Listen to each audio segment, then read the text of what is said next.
Hello tout le monde, comme promis je continue ma série de petits bilans lecture pour ce mois de mai, tant que je suis encore dans l'incapacité d'écrire mes critiques. Il était temps que j'en fasse un parce que je n'ai pas moins de 8 livres à vous présenter aujourd'hui. Je vais commencer direct avec Le fil d'argent de Rebecca Greenberg. Je l'ai lu dans le cadre à la base du challenge de Sahar, SF un jour, SF toujours. Le challenge du mois de mai, c'était lire un livre avec voyage dans le temps. Et donc j'ai pris ce livre parce que effectivement il y a un voyage dans le temps et qu'il était estampillé SF. Malheureusement en tout cas pour le challenge, pour moi ce n'est pas du tout de la science-fiction, enfin en tout cas moi je ne l'ai pas vu comme ça, je ne comprends pas trop pourquoi il est estampillé SF. Pour moi c'est du pur fantastique, tout simplement parce que le voyage dans le temps qui s'opère se fait via l'esprit, donc on n'est pas dans du pseudo-scientifique, enfin on n'est pas dans de la science-fiction en tout cas, on est plus dans du fantastique, paranormal, enfin ce genre de choses. Cela dit, j'ai passé un très bon moment de lecture. Alors c'est marrant parce que ce livre est quand même très multitâche, on va dire, parce que donc il y a ce côté effectivement fantastique. On y parle de la Seconde Guerre mondiale, donc un côté historique. Et puis il y a une histoire donc de secret de famille et il y a beaucoup d'introspection, etc. Pour moi, on est un peu dans une sorte de roman psychologique, voire de thriller psychologique. Le mélange de tout ça est vraiment extrêmement intéressant. J'avoue que pour moi c'est du jamais vu auparavant. Le synopsis, donc je vous la fais rapide, c'est un homme qui a passé des mois dans le coma. Et en se réveillant, en fait, après quelques petites expériences vécues, il se rend compte que son esprit est capable de voyager dans le temps. Dans le sens où il arrive à vivre, alors je crois que c'est quand il écoute une musique en particulier, il arrive à vivre des situations qui sont soit futures, mais bon, dans un futur très très proche, soit passées. Et en fait, du coup, donc, quand il réalise ça, il décide de remonter plus loin dans le temps. Et il arrive donc dans la Seconde Guerre mondiale. Et en fait, il a un but précis, que je ne vais pas vous dire. Et voilà, donc on va se plonger donc, dans la Seconde Guerre mondiale du côté de Simon et de ses deux sœurs jumelles donc, qui sont juifs et juives. Et donc il va y avoir une histoire de rafle, de camp de déportation, mais aussi de résistance. Voilà, il y a beaucoup de scènes de comment s'organise la résistance. Voilà, donc ça c'est très intéressant. Et donc voilà, on va aller un peu de révélation en révélation et on va voir donc quel est le rôle que le héros, donc qui s'appelle Thomas Gordon, va jouer dans tout ça. Voilà. Alors, je vous avoue que moi, tous les passages sur la résistance, c'est ce qui m'a le moins intéressé, tout simplement parce que, bon, bah, on connaît ça, déjà. Donc, en fait, les passages purement dans le passé, m'ont moins... Quand je dis purement dans le passé, c'est-à-dire sans le point de vue de Thomas Gordon, m'ont moins plu, oui, parce qu'en fait, il y a une double narration au début, avant que les deux se rejoignent, on va dire. Et ça m'a moins plu parce que bon, je vous avoue que les récits de guerre, en particulier la Seconde Guerre mondiale, bon voilà, vu et revu, ça n'a rien. Pour moi, en tout cas, là, ce livre-là n'a rien apporté de nouveau à ce niveau-là. Par contre, évidemment, bon bah voilà, il y a tout le côté, oui, secret de famille, etc.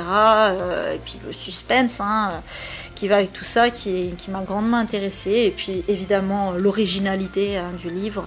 Voilà, donc une très bonne lecture. Bon, c'est pas, je le recommanderais pas à tout le monde, c'est quand même assez particulier, mais non, c'était vraiment sympathique. J'ai lu également La femme à la fenêtre de A.G. Finn. Alors, La femme à la fenêtre, je l'ai lu dans le cadre de mon challenge des gommes Tapal.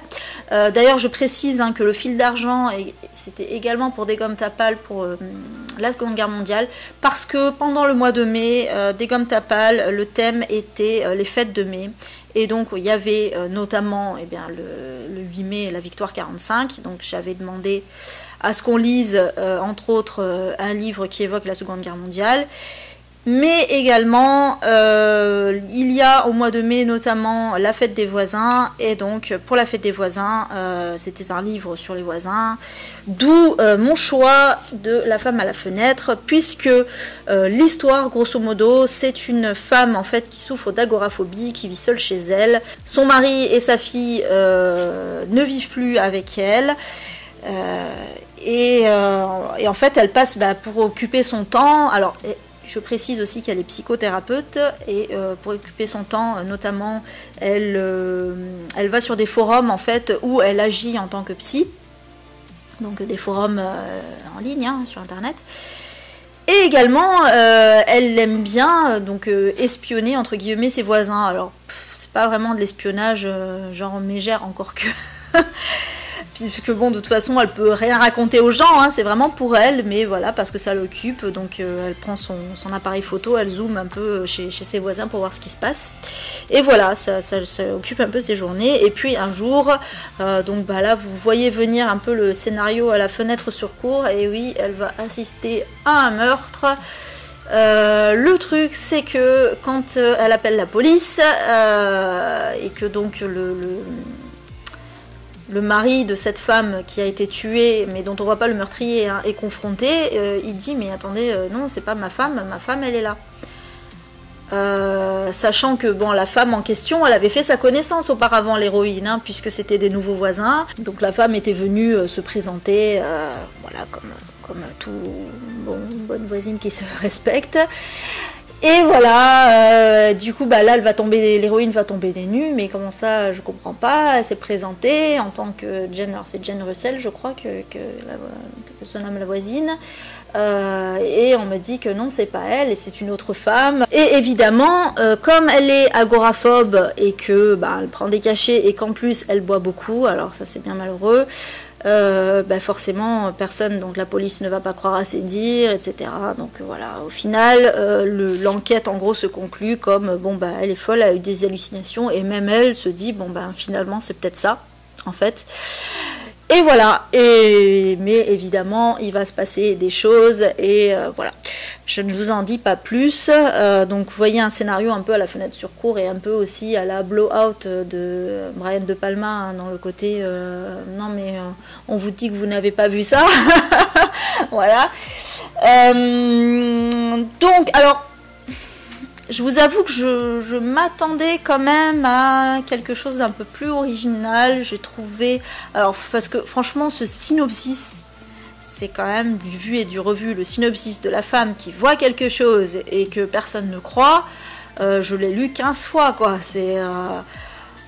Donc ouais, quand j'ai vu que ça allait être ça, en plus la femme étant alcoolique, ça aussi c'est un thème, par exemple La fille du train, par exemple Ceux qui nous mentent de Noëlla Elwood, voilà.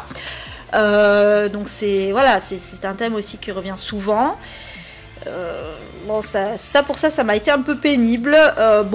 Après ça n'a pas été une mauvaise lecture, mais voilà, même au niveau du twist, etc., je trouvais que c'était un petit peu gros. Alors ça se tient, mais c'était un petit peu rocambolesque. Voilà, donc lecture quand même en demi-teinte pour moi.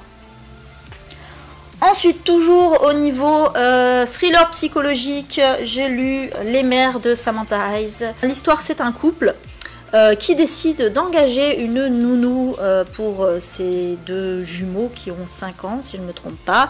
Alors, pour la petite précision, la femme du couple n'est pas la mère des enfants, mais la belle-mère, la vraie mère étant décédée.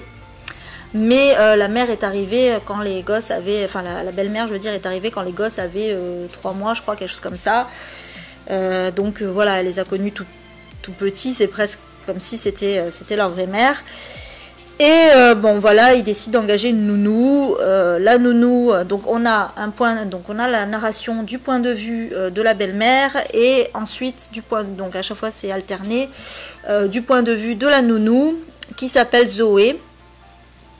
Et on se rend vite compte que Zoé est un petit peu bizarre quand même parce que il semblerait que ce soit pas son vrai nom déjà et qu'elle ait un but particulier, elle a eu un but particulier dans le fait de cette fait engagée comme nounou. Et donc en fait l'autrice nous amène à penser des choses et donc elle va nous balader en fait pendant longtemps jusqu'à ce qu'on se rende compte qu'on est complètement à côté de la plaque. Et c'est ça qui est génial. Et là pour le coup ouais, j'ai trouvé ça vraiment bien foutu. J'avoue que le twist, alors je pense que j'aurais pu m'y attendre. Et d'ailleurs quand on le voit arriver le twist, je l'ai compris avant qu'il arrive, mais quand même, ça m'a quand même assez retourné. Je me suis dit, ah ouais, quand même. Mais je me doutais, alors évidemment, pendant tout le long du livre, je me doutais très bien que c'était trop facile, que l'autrice nous faisait croire quelque chose, que ça allait être tout autre chose. Mais je me demandais quoi, parce que c'est bien beau, mais voilà, et qu'est-ce qui se passe vraiment? Ouais, donc ouais, bien baladé quand même. Non, franchement, là pour le coup, alors. Il y a un côté un petit peu gros aussi, hein. C'est toujours pareil, mais c'est le problème en fait des thrillers psychologiques, c'est que souvent pour épater la galerie et pour vouloir faire dans l'originalité, et ben on va chercher un peu dans quelque chose de très rocambolesque pour que ça surprenne plus. Bon, ça c'est bien et pas bien à la fois, quoi. Voilà. Mais bon, c'est en tout cas un bon divertissement.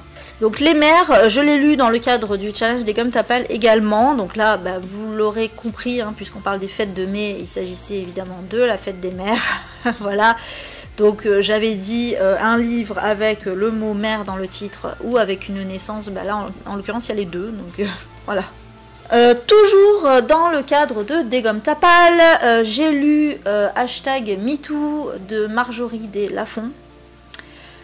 Alors, quand j'ai vu, déjà, évidemment, quand j'ai vu le titre de ce livre, de suite, on comprend que ça parle du mouvement MeToo, hein, donc moi, forcément, ça m'a interpellée, hein, toute bonne féministe que je suis. Le synopsis, c'est une jeune femme qui rêve de devenir actrice, qui passe des castings, qui est engagée par un producteur, mais elle se rend compte que ce producteur est totalement véreux et surtout c'est un gros pervers sexuel.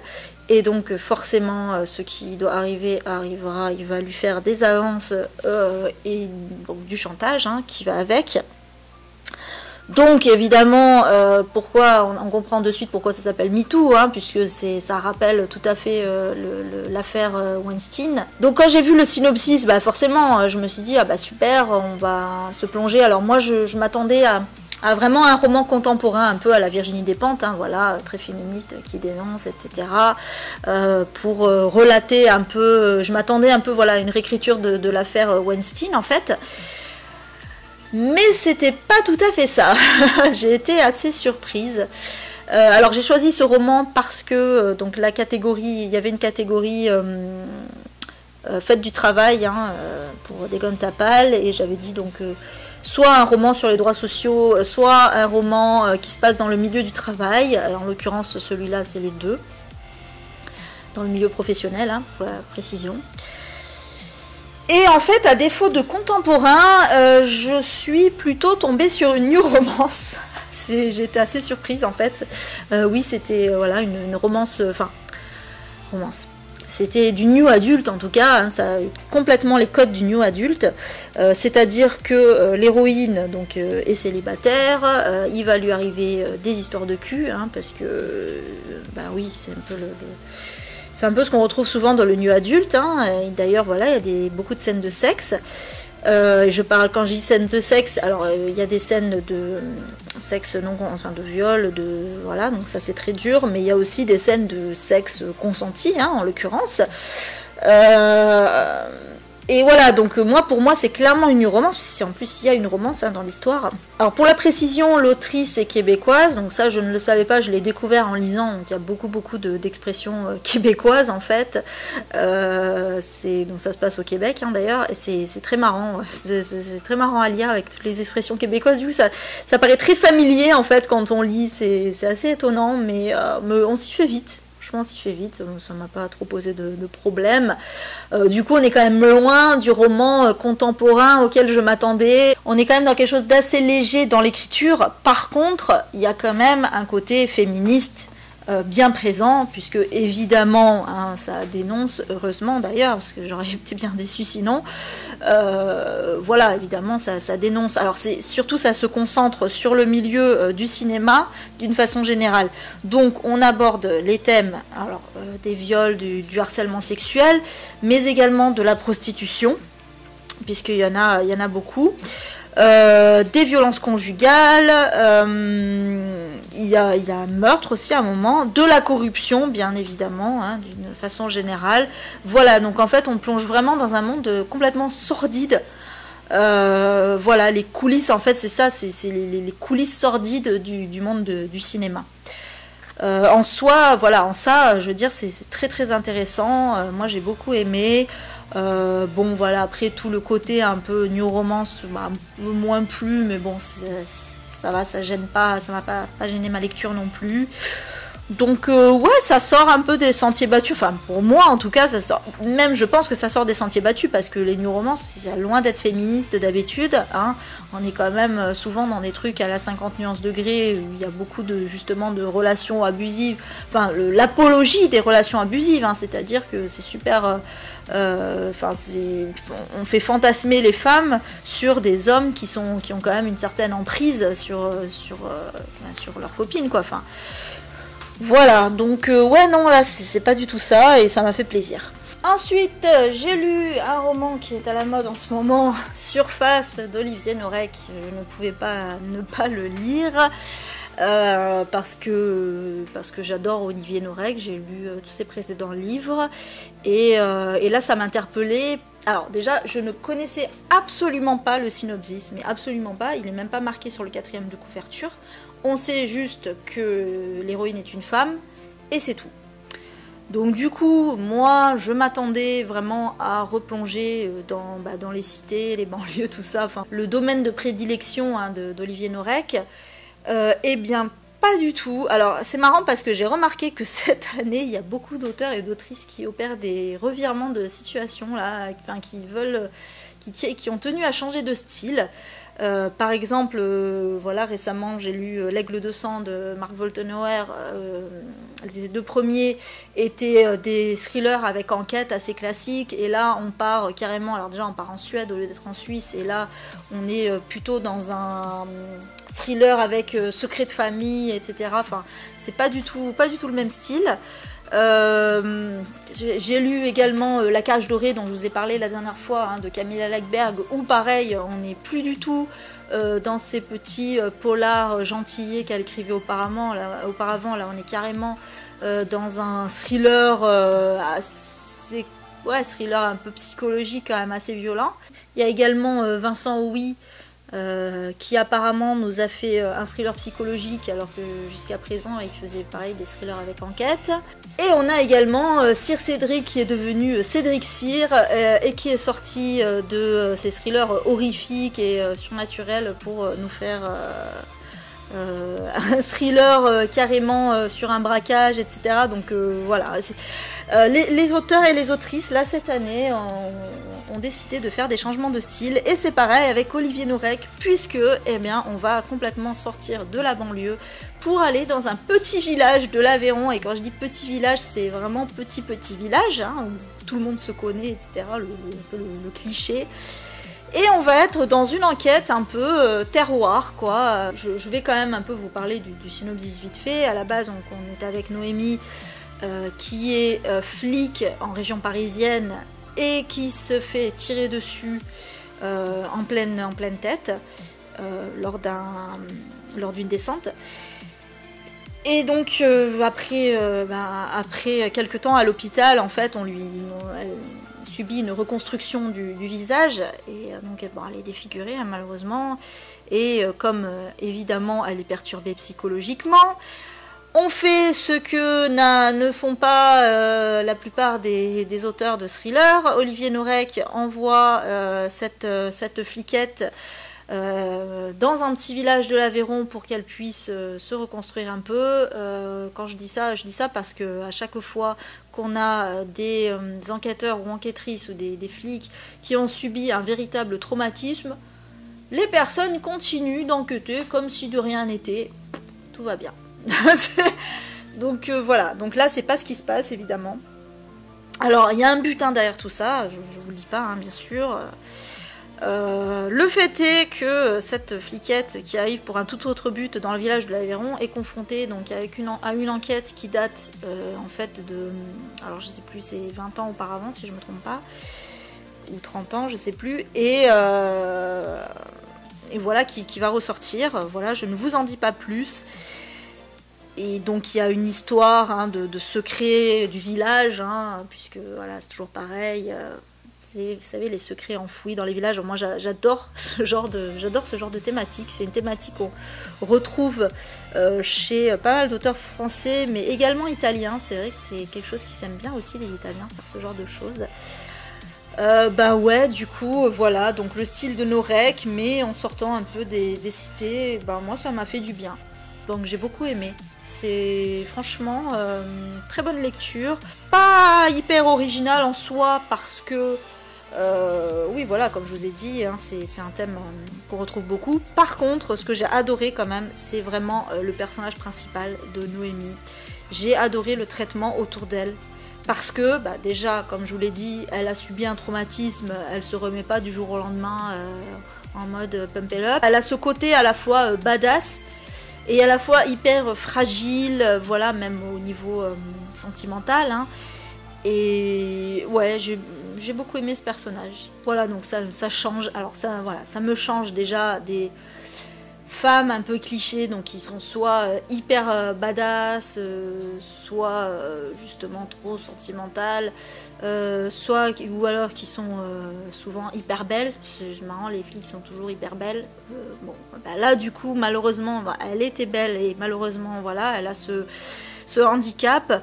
Et puis ça me change aussi des personnages qui sont complètement des personnages d'enquêteurs ou d'enquêtrices qui sont complètement dépressifs et donc qui ont des hallucinations ou machin et tout, mais qu'on laisse quand même faire leur boulot comme si de rien n'était. Charcot, bref. Surface, je l'ai lu dans le cadre de Dégomme ta palle parce que pour la Seconde Guerre mondiale, j'avais dit voilà un livre avec une couverture bleu blanc rouge ou un livre qui évoque la Seconde Guerre mondiale. Moi j'ai fait les deux. Donc là vous voyez une couverture bleu blanc rouge, ça rentrait parfaitement dans le thème. J'ai lu également alors un petit livre. Alors je l'ai choisi parce que l'auteur était présent à la Comédie du Livre. Malheureusement je n'ai pas pu me rendre à la Comédie du Livre à cause de ce maudit poignet. J'espérais trouver quelqu'un pour m'emmener, mais ça ne s'est pas fait malheureusement. Du coup, je n'ai pas pu rencontrer l'auteur, mais c'est pas grave, j'ai quand même lu 2 livres de lui, ça m'a permis un peu de le connaître. 2 livres qui sont en demi-teinte, donc le premier c'est 220 volts, dont je vous ai déjà parlé dans ma précédente vidéo, enfin dans ma précédente vidéo. Vous l'aurez compris, il s'agit de Joseph Incardona. Là, j'ai lu Chaleur. Le synopsis me faisait grave envie pour le coup. Alors ça se passe en Finlande et en fait tous les ans il y a un village donc, qui organise un concours de sauna. Et oui, ça a l'air con comme ça, mais en fait c'est plus difficile qu'il ne paraît puisqu'il s'agit en fait de résister à une température de 110 degrés dans un sauna. Et en fait donc les candidats sont tous ensemble dans le sauna. Et bah, au fur et à mesure que les gens peuvent partir quand ils en peuvent plus, et le dernier qui reste gagne le concours, tout simplement.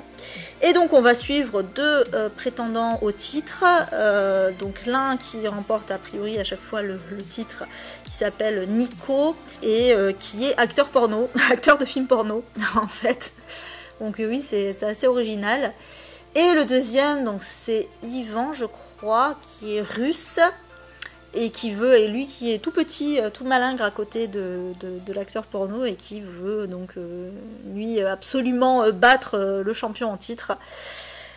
Et voilà, et en fait il y a tout un affrontement psychologique même avant le concours, hein, donc qui d'ailleurs la plupart donc, du livre se passe avant le concours évidemment, donc il y a tout un affrontement psychologique comme ça entre les 2 hommes. On va les suivre comme ça dans leur entraînement, on va dire. Et alors je suis mitigée parce que, bon, d'un côté, c'est quand même assez original. Il y a effectivement une certaine ambiance intéressante.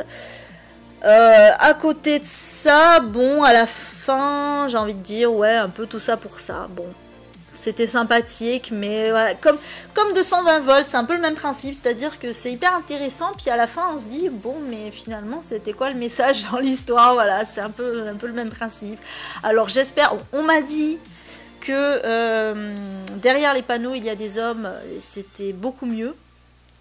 Que ces deux-là, donc je pense que ce sera le prochain que je suivrai, mais que je lirai, pardon, mais je ne sais pas encore quand, parce que pour l'instant, bon voilà, j'en ai lu deux, pas d'affilée, mais pas loin l'un de l'autre. Alors heureusement, ils étaient assez courts. En tout cas, voilà, je reste assez sceptique. La plume de Joseph Incardona est assez recherchée, ouais, franchement, c'est très bien écrit. C'est assez poussé, mais voilà, bon, c'est très particulier, c'est du roman noir, mais c'est presque du contemporain, en fait, dans la façon d'appréhender les choses, voilà. Ensuite, j'ai lu un autre roman noir. Il s'agit de Julius Winsome de Gerard Donovan. Alors, je ne sais pas exactement où l'action se passe, a priori c'est aux États-Unis, mais en tout cas c'est dans un endroit plutôt froid. C'est presque l'Alaska, on dirait, ou du moins ça se passe en hiver. L'histoire, c'est un homme qui vit seul avec son chien. Alors pour ça m'a un peu fait penser à Grossir le ciel de Frank Buis. Et d'ailleurs, il y a quelques, voilà, il y a pas mal de choses qui m'y ont fait penser, mais le style est quand même un peu différent et l'histoire est totalement différente au final. Mais c'est vrai que voilà, ce parti pris là, un peu, cette solitude là de l'homme. Dans le froid, dans la neige, avec son chien, enfin chez lui, hein, pas dehors, mais voilà, ça fait penser à Grossir le ciel. Donc il vit seul avec son chien et malheureusement il retrouve son chien gravement blessé par un coup de fusil. Et quand il l'emmène chez le vétérinaire, malheureusement le vétérinaire ne peut plus rien pour le chien, mais il lui dit ce n'est pas un accident, c'est quelqu'un qui a tiré à bout portant sur votre chien. Donc Julius Winsome, il a les boules, hein, forcément, il aggrave les boules et jusque-là il avait toujours été pacifiste, il demandait rien à personne. Et donc il se dit, bah super, on attaque mon chien gratos, moi je vais aller me venger, je vais attaquer des chasseurs gratos, puisque pour lui c'est un chasseur qui a fait le coup. Et donc il se met à tuer des chasseurs. Voilà, donc c'est sa vengeance. Alors, précisons qu'au départ il met quand même une affiche en demandant des chiens abattus et il demande si quelqu'un a des renseignements. Les gens qui préparent quand même déjà sa vengeance. Mais les gens lui répondent, quelqu'un lui répond sur l'affiche, on en a rien à foutre, c'est qu'un sale cabot, etc. Donc forcément c'est à partir de là qu'il va vraiment péter un câble. Et voilà, bon, je ne vous raconte pas la suite parce que c'est quand même assez court. Mais alors c'est assez violent, c'est assez glauque. C'est très triste aussi. Alors, j'ai bien accroché, mais je suis restée sur ma fin. La fin est très... ma fin F-A-I-M, mais en l'occurrence par rapport à la fin F-I-N, puisque la fin est quand même très particulière. J'avoue que, pareil, j'ai pas trop compris le... Enfin, si, j'ai compris le sens, j'ai compris ce qu'a voulu dire l'auteur, mais... ça m'a un peu frustrée, voilà. Mais c'était très très intéressant, voilà, un roman très noir, très rural. Ouais, je me rends compte que j'aime de plus en plus, ouais, j'avais des a priori sur les romans noirs ruraux, sur les romans ruraux d'une façon générale, et en fait, non, franchement, j'aime de plus en plus ça. Donc Julius Winsome, je l'ai lu dans le cadre du groupe des défis, où donc le thème de ce mois-ci, c'était un paysage campagnard en fait. Donc bon, là on est pour le coup, bon, c'est plus la montagne que la campagne, mais en tout cas c'est rural, hein, donc ça fonctionne bien. Et enfin, dans le cadre du challenge de la LC, très précisément, du groupe Il est bien ce livre, j'ai lu donc un livre. Alors il fallait lire un livre qu'on a depuis plus de 3 ans dans sa palle. Moi en l'occurrence ce livre-là, je l'ai depuis que je suis petite. Et je ne l'avais encore jamais lu, honte à moi, c'est réparé. Il s'agit de Notre-Dame de Paris de Victor Hugo. Alors, celui que j'ai, donc ça c'est vraiment un livre voilà, que j'avais quand j'étais petite, j'avais pas mal de livres de cette collection-là. Ceci étant la version abrégée, j'ai lu la version complète, très précisément je l'ai écoutée en livre audio. Voilà. Je me suis dit que vu le pavé que ça représentait, ce serait plus simple pour moi de m'écouter petit bout par petit bout comme ça en livre audio. Ce serait plus facile à digérer, on va dire. C'est également du coup livre lu dans le cadre d'une LC sur le challenge et Gomme Tapal. J'avais lancé une LC spéciale Notre-Dame de Paris, notamment suite aux événements récents de l'actualité. Et en même temps, voilà, parce que ça rentrait dans donc la fête que je n'ai pas dit, c'est l'Ascension. Voilà, donc j'ai parlé de la Victoire 45, de la fête des mères, de la fête des voisins, et il y a également l'Ascension où j'avais demandé donc de lire un livre qui évoque la religion ou dont le titre évoque la religion, ou un mot dans le titre en tout cas. Et donc voilà, j'ai lancé cette LC. Et je ne suis pas la seule à l'avoir écouté en audio d'ailleurs, je sais ça. Donc voilà, du coup j'ai mixé ça. Alors, c'est particulier, Notre-Dame de Paris. Je suis assez mitigée. Alors, déjà, donc, comment dire, c'est pas... Alors effectivement, c'est Victor Hugo, c'est magnifiquement écrit, c'est une superbe histoire, c'est... Voilà, c'est un classique. Par contre, alors déjà, il faut pas lire ça quand on est déprimé. Bon, c'est pas mon cas, hein, heureusement, mais il faut pas lire ça quand on est déprimé, quand on est dépressif. C'est pas possible. Là, vous sortez de là, vous avez envie de... Enfin, je vais pas dire ça, mais... Voilà, vous vous sentez pas bien en tout cas, vous êtes pas bien, c'est clair. Et moi, j'étais pas très bien pour le coup déjà, donc... Et puis, il y a surtout tout ce côté... description architecturale. Alors je pense que c'est ce qui a été enlevé à mon avis dans la version abrégée.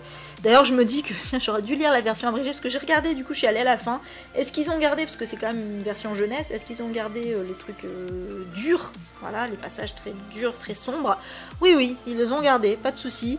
Donc je pense que ce qu'ils ont supprimé, voilà, c'est toute la partie descriptive que fait Victor Hugo, notamment de la ville de Paris, de l'architecture, de la vie au Moyen-Âge, etc. etc. C'est très très long, c'est pas forcément pertinent par rapport à l'histoire. Quand on n'est pas fan d'architecture, c'est assez dur à supporter, très honnêtement, franchement, je vous avoue. Alors, c'est à ce moment-là que j'étais contente de lire un livre audio parce que moi je faisais autre chose en même temps. Donc ça me permettait quand même de m'occuper pendant que j'écoutais. Donc ça, j'avais pas l'impression de perdre mon temps entre guillemets. Parce que franchement, ouais, c'était long. Franchement, les descriptions, c'était très très très long.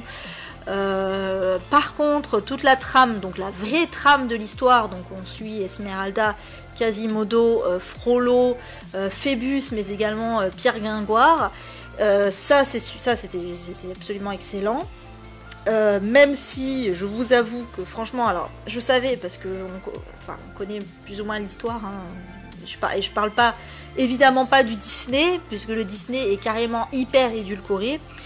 Mais justement, on sait, quand on a vu des vidéos sur les vraies histoires des Disney, donc les contes, etc., ce que disent vraiment les contes, donc on connaît du coup la fin de Notre-Dame de Paris. Donc ça m'énerve parce que je me dis putain, je sais que ça va finir mal, je sais ce qui va se passer, mais en même temps j'ai pas envie que ça se passe comme ça. Je voudrais ne pas connaître la fin pour pouvoir espérer qu'il y a un happy end, et non. Et en fait, ce qui m'a... Alors, c'est pas tant que ce soit dur et glauque et tout ça qui m'a gênée, parce que bon, évidemment je lis beaucoup de choses dures et glauques, c'est pas... et même qui finissent mal, ça me gêne pas que ça finisse mal. Le truc c'est que à la fin, je me suis dit, mais... Enfin, pas quel est le message. Alors, le message est clair pour moi. Le message, c'est la vie, c'est de la merde. Et la vie au Moyen-Âge, c'est encore plus de la merde. Voilà, c'est ça. Et il y a du racisme, et il y a du sexisme. Ça, pour le coup, bah, c'est... Bon, ça, c'est super. Merci, Victor Hugo, de... Je sais pas, c'est pas ironique, hein. Merci, Victor Hugo, de nous présenter ça comme ça. Mais, ouais, j'avais vraiment un sentiment de... Waouh, c'est... ben voilà, il n'y a pas d'espoir dans ce truc en fait. Donc bon, je regrette pas de l'avoir lu, loin de là, parce que c'est un classique qu'il faut absolument lire et je vous encourage à le lire. Maintenant, à la limite, franchement, je pense que du coup, vous pouvez lire la version jeunesse, entre guillemets, hein, donc il y a toujours la même scène difficile, mais voilà, ça vous évitera de lire toutes les descriptions qui, franchement, alourdissent vraiment la lecture. Oui, d'un côté, c'est nécessaire pour nous planter le décor. On m'a dit aussi que Notre-Dame de Paris, c'était le personnage principal du roman, je veux bien le croire. Et effectivement, elle a un rôle hyper important à jouer. Maintenant, je pense qu'on peut vraiment se passer de toutes ces descriptions, honnêtement. Hein. Voilà ce que j'avais à dire là-dessus. J'espère en tout cas que ce petit bilan vous aura plu. Je pense que j'en ferai un troisième et dernier, à mon avis. J'espère que ce sera le dernier, en tout cas, avant de reprendre mes anciennes habitudes. Sauf si, évidemment, c'est un format qui vous plaît, donc je le referai peut-être, je ne sais pas. En attendant, je vous invite donc à rejoindre le challenge des gommes Tapal, hein, puisqu'on continue. Donc là, on arrive fin mai, effectivement. Je vous ai parlé, je vous ai donné du coup les thématiques. Le mois de juin, la thématique du mois de juin, ce sera la jeunesse. Donc il y aura notamment lire un young adulte, lire un livre avec un mot représentant la jeunesse dans le titre, donc enfant, jeune, fille, garçon, etc. Lire un livre qui se passe dans une école. Voilà, je ne vous dis pas tout pour maintenir un peu la surprise. Voilà, en tout, je crois qu'il y a 6 items hein, pour ce mois de juin. Et je vous invite également, donc si vous n'avez pas vu ma vidéo précédente, je vous invite à la regarder, ou du moins à venir à regarder la barre d'infos et à venir jeter un œil au groupe Facebook En juin lisons l'Asie. C'est un challenge que j'ai lancé sur la lecture asiatique en l'occurrence. Alors lecture, donc livres écrits par des asiatiques, mais également livres qui se passent en Asie. Vous allez voir que j'ai fait pas mal de menus et de catégories intéressantes pour ce challenge. Alors, on m'a suggéré de le prolonger, donc je vais voir, je vais poser la question, est-ce que je le fais sur tout l'été? Pourquoi pas? Ça peut être une bonne idée, sachant qu'effectivement, il n'y a pas moins de 18 items dans ce challenge. Donc pour ceux qui auraient envie de faire le challenge à fond, c'est quand même un challenge assez difficile, parce que tout le monde n'a pas dans sa palle des livres d'auteurs asiatiques ou qui se passent en Asie. Du coup voilà, à voir si je le prolonge ou pas. En attendant, je vous invite donc à venir faire un tour. Vous pouvez, si vous voulez participer au challenge, un seul livre suffit, hein, il ne faut pas faire les 18 items, je vous rassure de suite. Et j'espère que vous serez nombreuses et nombreux en tout cas à nous rejoindre, donc que ce soit sur des gommes Tapal ou sur Lisons l'Asie. En attendant, je vous dis à bientôt pour une prochaine vidéo. Je ne sais pas encore ce que ça sera, mais certainement encore un bilan lecture. D'ici là, profitez bien de vos lectures et de la fin de ce mois de mai qui s'annonce, j'espère, ensoleillé et chaleureux. Et à bientôt. Miaou.